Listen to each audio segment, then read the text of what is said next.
Hello everybody, welcome back to another episode of Map Making with Sparks. Welcome to 2016.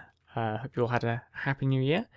I really need to get a better metal texture for this cell. It's very not quite right. So today I kind of want to tidy up a couple of things and work a little bit more on the intro. So first thing I want to do is I want to move the menu system for the start of the game over here. So I've got an arm stand, I've got my entity data command over here. This is from an earlier episode, so we should be able to get the menu selection appearing on this wall, although currently it doesn't appear to have anything on its head. I think it may be out of the radius. Let's have a look. Yeah, let's change that to 5 and try that again. Oh. Type equals armor stand. There we go. Much better. Okay, so there's our text. So I think it is fine. Which is probably responding to. Yeah, it is responding. Okay, so we want to teleport this over here. So I don't know. We just want to make it visible from the other side. Easy does it.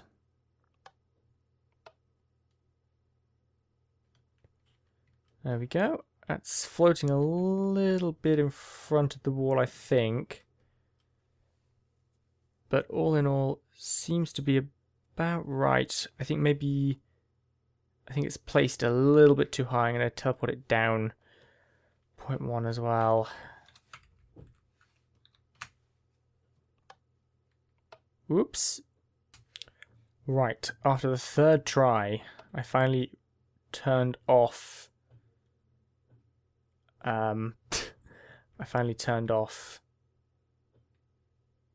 the no gravity, and it seems to be working better. I think this is somewhat dependent on how far away you are in terms of how it works, so we should probably stop the player moving while they're in here, just so that they have the correct sort of feel to this. So we also need to teleport them here when the game starts. So I actually want to change over some of the start mechanics that we currently have. So we talked about having, we had the item frame here, which doesn't work very well. It's a very low resolution, low color spectrum image. So we're just going to get rid of that now. But what we can do is, and we also talked about holding it in the hand, but then there's the whole bobbing issue when you walk. So I think what I'm going to do is, I think I'm just going to, or not even walk, just when you move the mouse. So what I'm going to do is, I think I'm going to try setting it in the head slot. So we're going to put the Accidental Games logo as a block you can wear, or an item you can wear on your head. And we'll put it in the head slot and have it display just in front of the player's face. I think we can do that. We can do the same thing with any other logos we want to display. So I think I'm going to go do that in Cubic Pro quickly. So we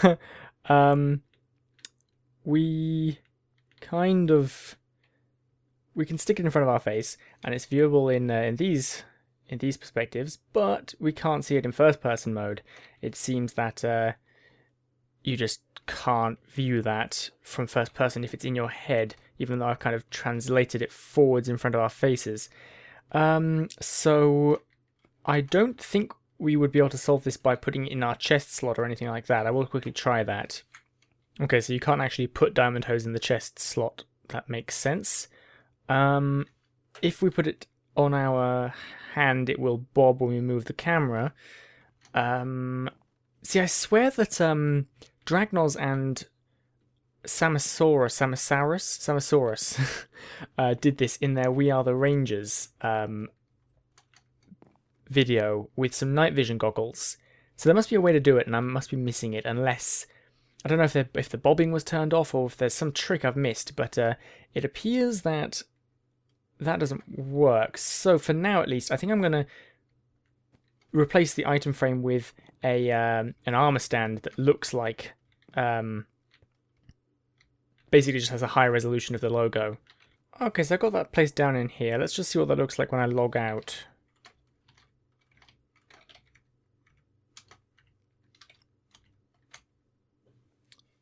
Way too in your face. Okay, so I probably need to move that to be quite a bit smaller and a bit further sort of up there. Close enough. Actually, that's pretty, I think that's pretty close to central, and up a bit, and quite a lot smaller. Okay, so that's pretty much centered above the text. I just need to shrink it now, which I'm going to do using a scale setting in the JSON. Okay, so that's 0.2 instead of 1, which I think is going to be a little too small. Yeah, maybe double that. Let's try 0.4.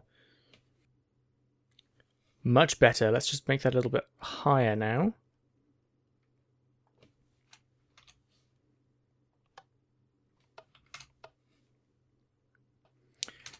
It's weird that it appears to be shaking even though I'm not touching my mouse. Is that a weird side effect of the teleport command, I wonder? Oops, I didn't mean to do that.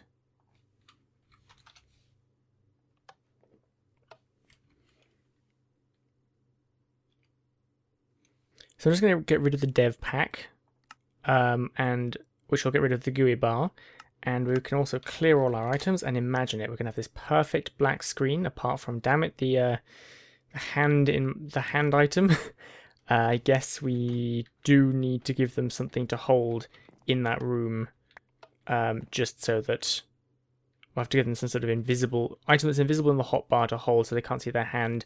And then the only thing we'll have visible on this screen will be, I guess, that information plus the little plus symbol here, which we could remove with the resource pack. The thing is, I'm worried that it's going to reduce people's ability to aim later in the game. I might change it to a dot or something, just so that it's less of a crosshair and a little bit less obtrusive when you're in a situation like this one. In this sort of black featureless void, it actually looks quite cool when you zoom at this. I wonder if we can have the camera, like, because I want to show Noodle Soup's logo as well for doing the music for this game. I think it'd be kind of cool to zoom the camera forward like so through the logo and then have the other one appear behind it. That might be kind of cool. It is very hard to build with building blocks that have no sense of shape to them. It's very hard to see where you've placed things. It's actually quite tricky to line up because the logo has to be above the text. Unless maybe I should put a space between it. No, if I put a space between them, then very narrow screens won't be able to see the entire text. So that's probably a bad idea. But then to have the other logo in the right place, so that when you move forward, it's above the text again, kind of needs to be at a different angle so that it's hidden the first time round. It's kind of weird. Okay, so here we have our logging in line, which currently looks like it's basically adding to 60, and once it reaches 60, which is about 3 seconds, it frees them from the teleport. So what I think we want to do, 80 is the max. So I think we can make this like 120 or something, so that it doesn't set it back to 0 yet. And then we can take this, and if their score is between, hang on, what was active, additional, if their score is between 61 and, I don't know,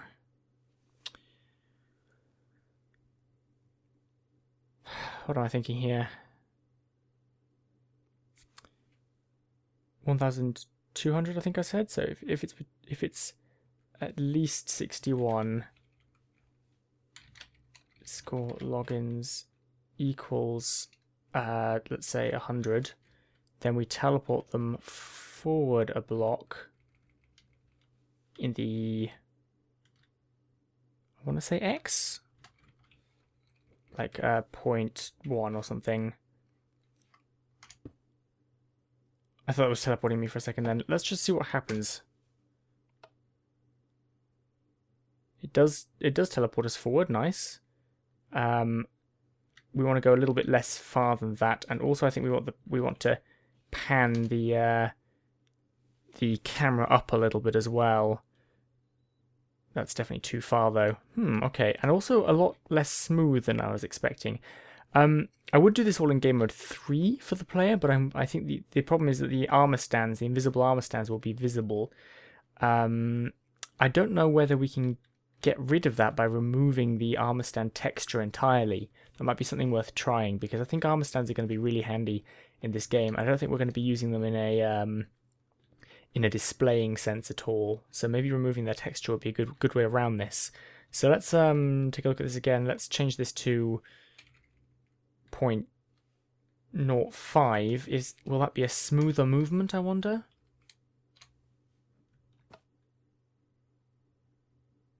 It's a lot jerkier than I expected. I swear I've done smoother movements before.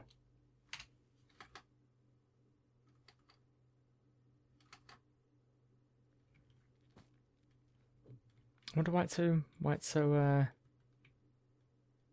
laggy. It feels really jerky compared to what I was expecting, and in fact the sort of screen is slightly jittering through the entire thing, which I don't remember it doing. I wonder if this is something with the snapshots where teleporting is even less smooth than it used to be. We also want to pan the mouse up to about -10 degrees. So 61 to 100 is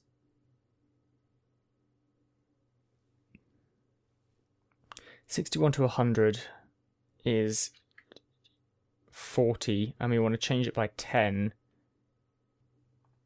So we should be going minus 0.25, I think, to get a final degree of 10.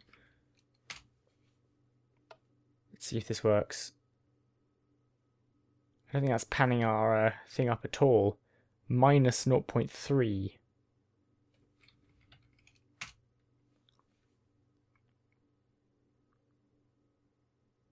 It seems to have just set it to minus 0.3. Have I forgotten to put a tilde in there? Yes, I have.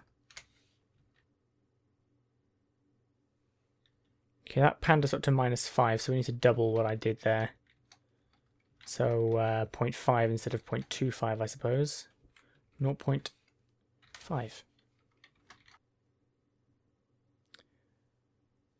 Seems to be panning it okay. I'm going to reduce the display length of the logos a little bit. Let's see.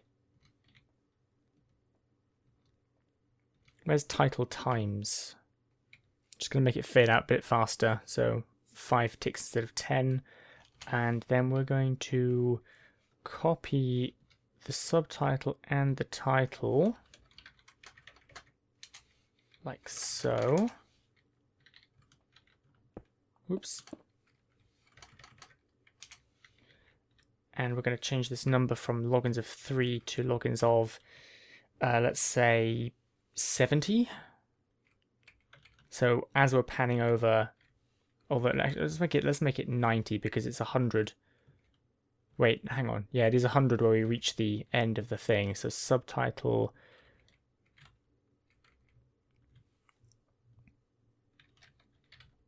music composer. I want Noodle Soup to be the big title, so it needs to be Noodle Soup. See, normally I'd have the small text at the top composed by Noodle Soup, but we don't really have an option there.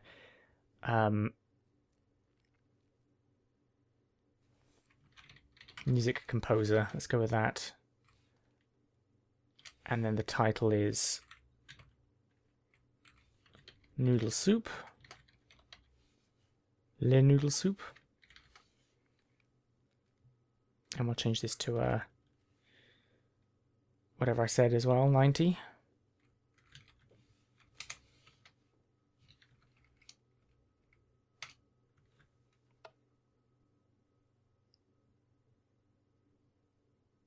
It didn't work. Beautiful. I'm just going to change this times to something really short so that we can check that it's not being caused by overlapping titles. That didn't feel like it changed. That's weird. It doesn't seem to be detecting the player. So over here, I've got a thing over here saying, say at A, score logins equals 90, score logins min equals 90.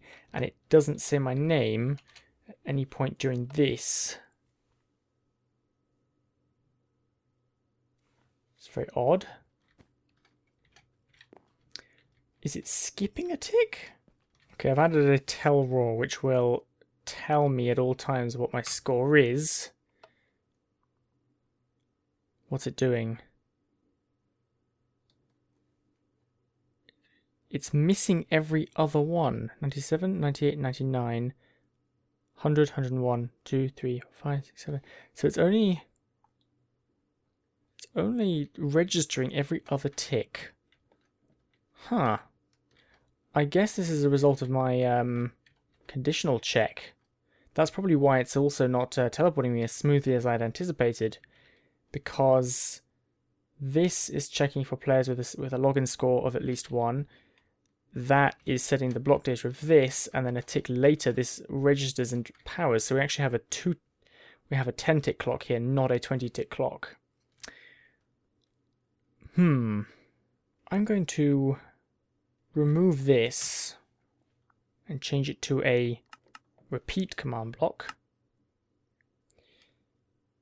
And then I'm going to have this chain turn it off when it's done. So I'm going to quickly clone all of these.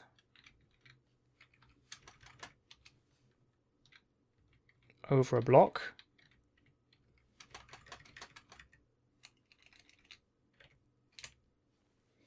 And then in here we're going to put a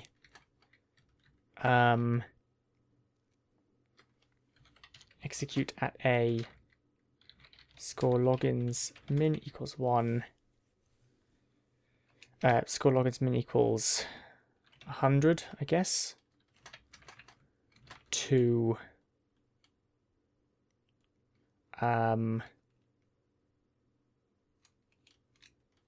block data these coordinates auto 0b. So currently this is off. If I turn it on, then we are stuck here forever. Crap. Phew, managed to turn it off by setting my score to 100, so that didn't work.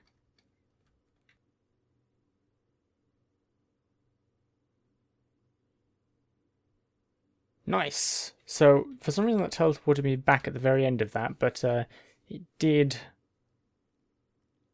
do a much smoother teleport. So that's good. That also explains why this number was twice the size I expected. Because we're moving twice as far. Which means this should become 0.25 like so. It'll now smoothly teleport us over. Oh dear.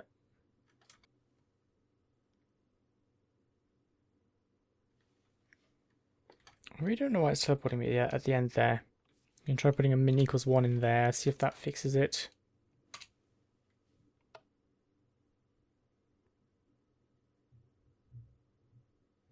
Yep, there we go.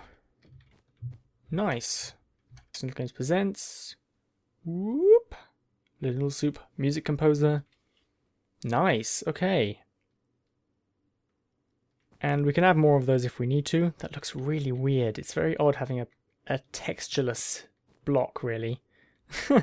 Oh, actually, something I should check is what happens if I'm moving my mouse around. It looks horrible, fair enough. But while we're moving, can I move my mouse at all?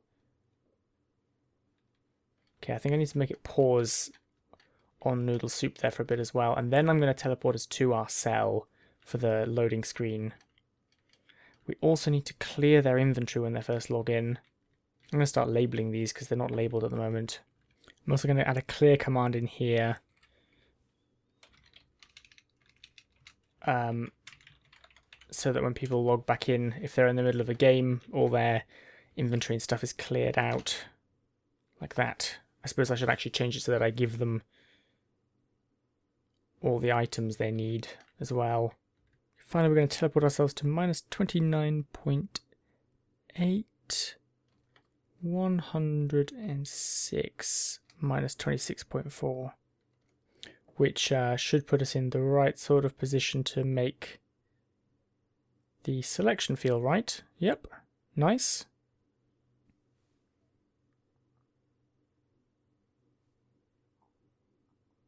Boop.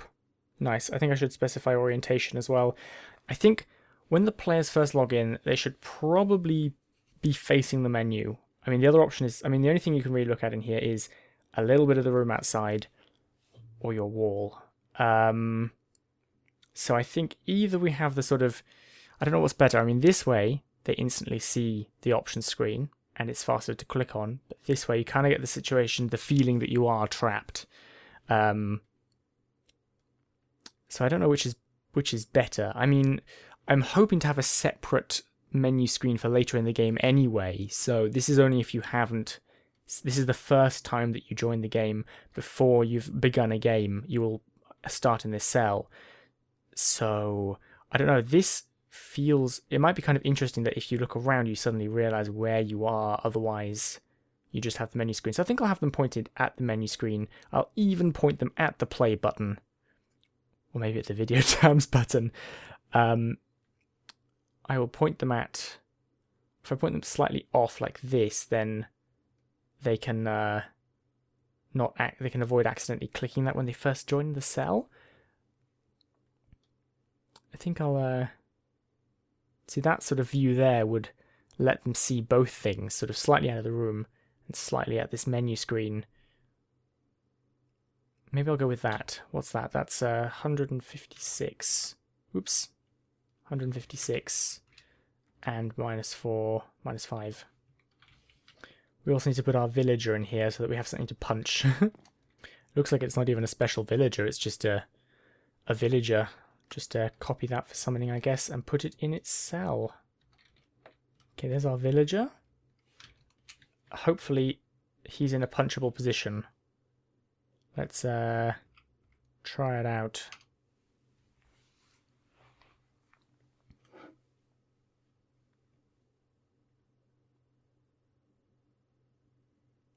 So we should be able to go options. Oh, I think we're not quite aligned right. I think we need to move over a little bit. Okay, that feels better. That's literally 0.1 of a coordinate difference. That's how sensitive this sort of thing can be. Now we've got this punching noise now in the latest snapshot, which I kind of like for the menu actually. Interestingly, it does happen if we click over here as well. But it doesn't register as a click or anything, which is good. I've got play. Video terms, I don't think play does anything yet. I think only options actually does something right now. But that feels fairly nice. Yeah. Okay, let's get our villager bubble back for a second and just quickly look at something here. Our ground pound currently has a pretty bad bug, which I've been meaning to fix for a while. So if I go to game mode 2, we should have our villagers around us now, and I think we can ground pound by right clicking as we fall, and I think you can see it launches you really high. This is caused by a bug because we're using the levitation effect to launch ourselves up, right? We're using levitation to drop ourselves down as well.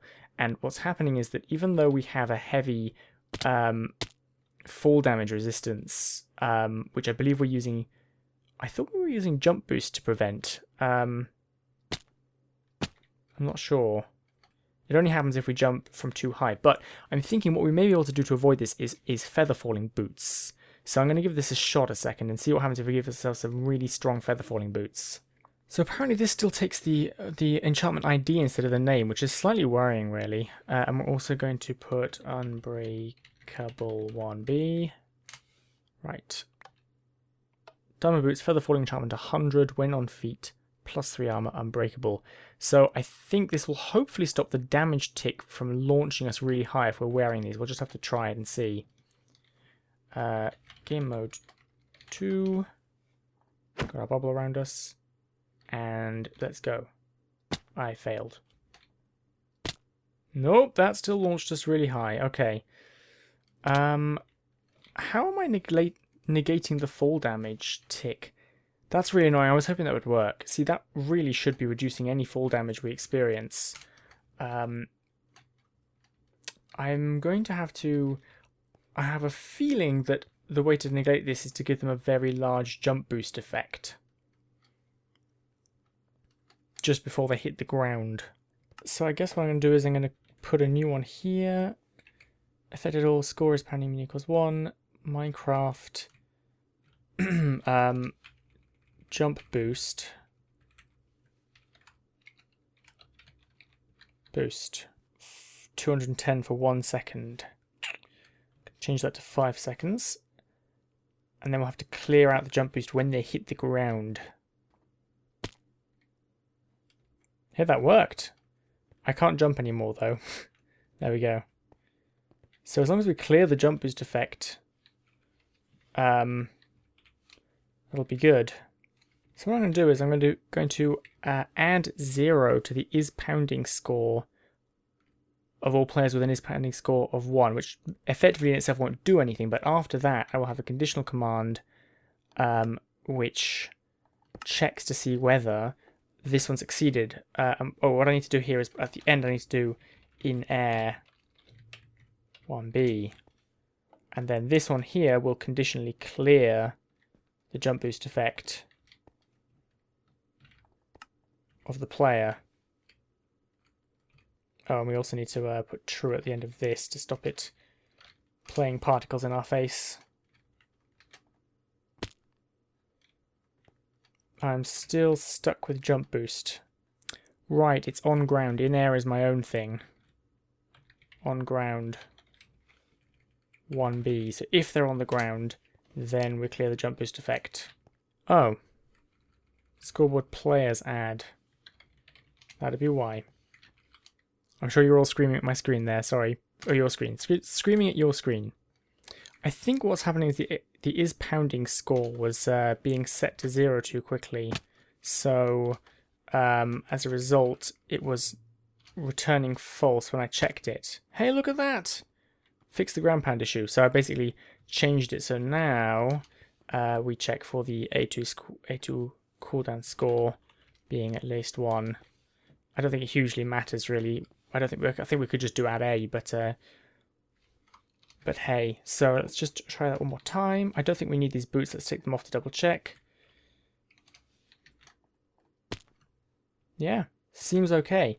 And that's nice that we got that fixed. Yeah. I think that's all we have time for today. That took a surprising amount of time. And I think we got a little bit done sort of tidying up bits and bobs here and there of things which we thought could be improved. Thank you as always for supporting the series by commenting and providing materials and ideas and suggestions.